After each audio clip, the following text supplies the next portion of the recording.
game finally, which obviously deserved promotion.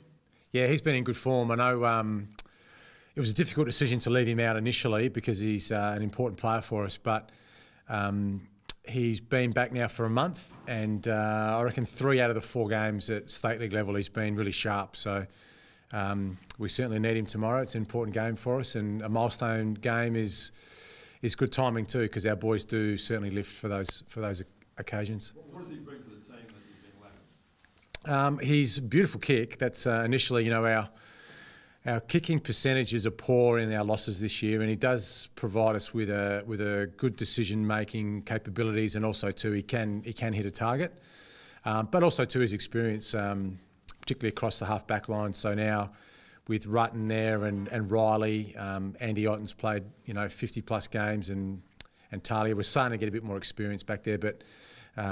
Yeah, when the pressure came a bit last week, we didn't handle it. I think Radar's experience will help control the situations when they arise. Was it just the defensive part of this game? Is that what you were saying when you got dropped? Yeah, that was probably the main issue. Is he was getting beaten in too many contests. A couple of the games he had a couple of goals kicked on him, which we need him for his offence, but. You can't play in defence and not defend. So yeah, he certainly understood, the feedback that he got. And as I said, at state league level, he's probably 3 out of the 4 games he's been really sharp. He's learned that lesson. Remember that Bulldogs game he's gone for a mark, sort of punching those sort of things. Will he come back with a more solid defensive mindset? Yeah, I hope so. I mean, he's experienced that. Not many guys get to 200 games. You don't fluke 200. So he's got an enormous amount of talent, and he'll be really important for us tomorrow. So yeah, it's good to have him back, but he just needed a couple of weeks, I think, to get back into good form. He's not the first player to go back for a couple of weeks, so just to sharpen up. And Matt Crouch is another one who's going to be a really good player for us, but just had a week or two where he was just below his best, and he's gone back and obviously got plenty of the footy at state league level, and he'll be important for us tomorrow as well.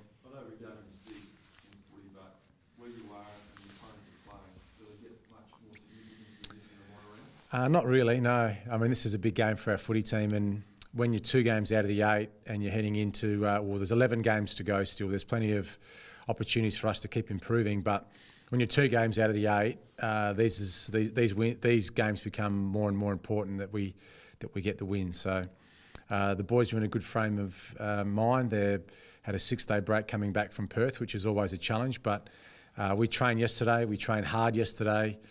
The boys are jumping out of their skin, and yeah, we're looking forward to taking it up to North. They're a good side. They're playing some really good footy, and they've taken some big scalps this year. So we have to be at our best. How do you judge that mindset after Rory's comments earlier in the week about he didn't think it was quite there? I don't think what happened last week. We just didn't execute when the pressure really came.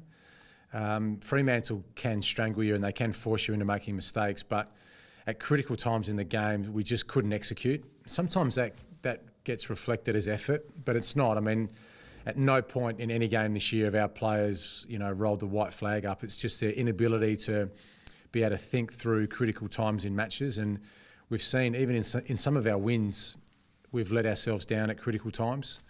Our first 3 rounds this year, we were in those 3 games till 3/4 time, then had a bad quarters, and unfortunately it was the 4th quarter. Last week's game, it was the 3rd quarter, and that can sometimes look like effort, but it's not. The boys, they were absolutely spent at the end of the game. They threw everything they had at Fremantle, but we just didn't execute the fundamentals at the critical times. It looked like there was more so panic rather than effort, and we need to be better than that. With a young team, we need to keep teaching. We need to be tolerant sometimes with some of their mistakes, but also we have to be hard on them to ensure that they're improving as a footy team. Yeah.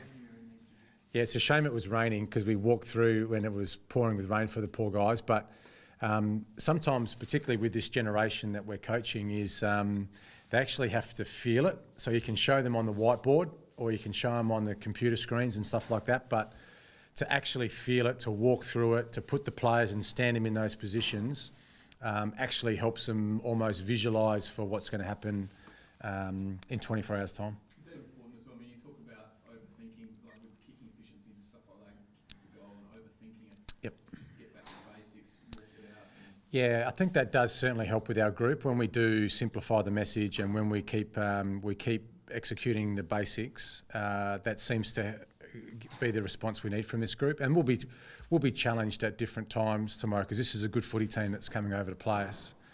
But we've just got to be able to live in the moment and not let the pressure or the anxiety get to us. We still have to be able to get the ball and execute the fundamentals, which is the cornerstone of our game, really. What's been your message to players during the week? Oh, lots of messages. It's more so this week. We're still looking to play what I would call total football, which is play your role at stoppage, attack when we've got the ball, and defend when they've got the ball. That's been around for footy for 150 years, though. But at times we sometimes put too much energy into, we're just trying to score against Fremantle, but it wasn't the effort in defence. Sorry, it wasn't the execution in defence. But we're trying to just break down as simple as we can what the fundamentals are in attack, what the fundamentals are in defence, and we've got to execute our role at stoppage situations. And when the pressure was on at critical times in the Fremantle game, there wasn't that ability to think our way through in a calm situation. Certainly put it on our leaders.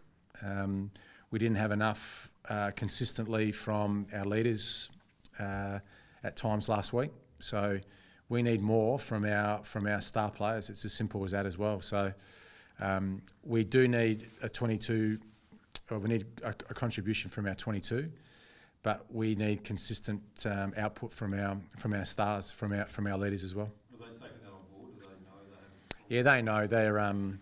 They know. I mean, when we play well, we get maximum output from our senior players, and we're still very young in some areas of the ground. Our defence last week with Laird, Brown, Smith, Yench, they're quite young and inexperienced, but we still need them to stand up. This week they get Riley back there. They've already got Rutten.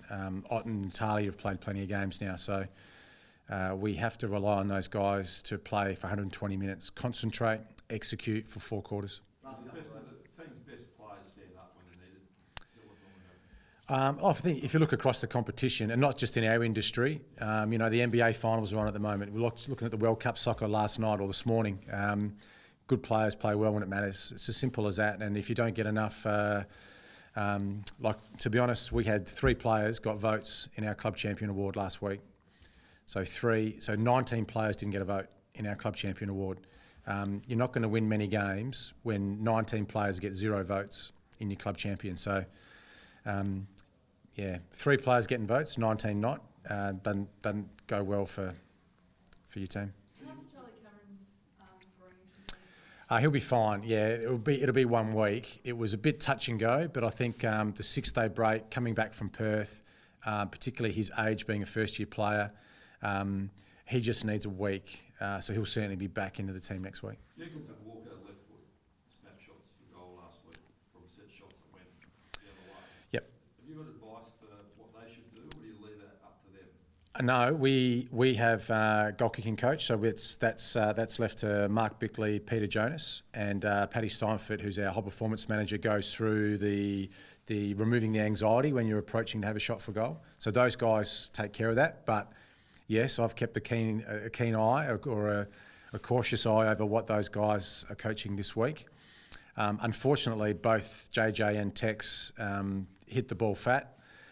They do practice them a lot. I know sometimes the commentators can be quite critical because they say, oh, these guys don't practice it and they roll it out on the weekends. But these guys do. They spend hours and hours with their goal kicking technique. That's what they want to do in that part of the ground, left foot snap. Me personally, I'd kick a check side, but in those 2 examples on the weekend, both those boys chose left foot snap. The week before, Tex kicked one here on his right foot from the same part of the ground but on the other side, and it went through. So, but yeah, trust me, we're putting in a lot of work behind the scenes to improve our goal kicking and our technique. But it's their call to go left foot. You don't say, no, you can't do that. Nah, players call, yeah. I can give them some strong advice, but that ultimately it's up to the players what decision that they make in that situation. If we just go back quickly to walk through, was that in part, or most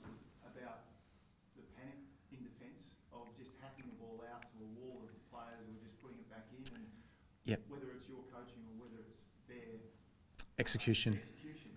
having more players out or having to retain the ball. Yeah, no, spot on. Part of that is walking through those situations. So under pressure, take the ball forward, kick the ball forward. But if you have got a little bit of time and space, don't be afraid to lower your eyes, take the ball off the line, have a bit of poise and try and find a free. But last week, in time and space, there was too much panic. Part of that is the opposition. They do bring the heat consistently, which can set up a bit of perception of defence. But yeah, part of the walkthroughs today was, as you said, ensuring that the players have the ability to put themselves in that position and execute. Thanks, guys. Just wanted to ask an update on Brett Crouch as well. How far away? He was fantastic last week, first game back in the State League. It probably feels like he needs at least another one. So it'd be hard to say. I don't want to say 3 and then that 3 comes and then it's, you guys will say he's ready to go. But when he's ready, he'll play. He looked really good last week, and he's certainly a player that we're hoping to get back in the side as soon as possible. So if he backs up again this week, he'll be certainly knocking on my door, I'm sure, on Monday morning. Just to ask about this, Sando, do you have any take on what's happened here? I don't really know much about it, to be honest. I'm a bit like everybody else. I'm eagerly looking at the the news reports, but from our point of view, yeah, it's probably impossible for us to comment because we don't know anything really.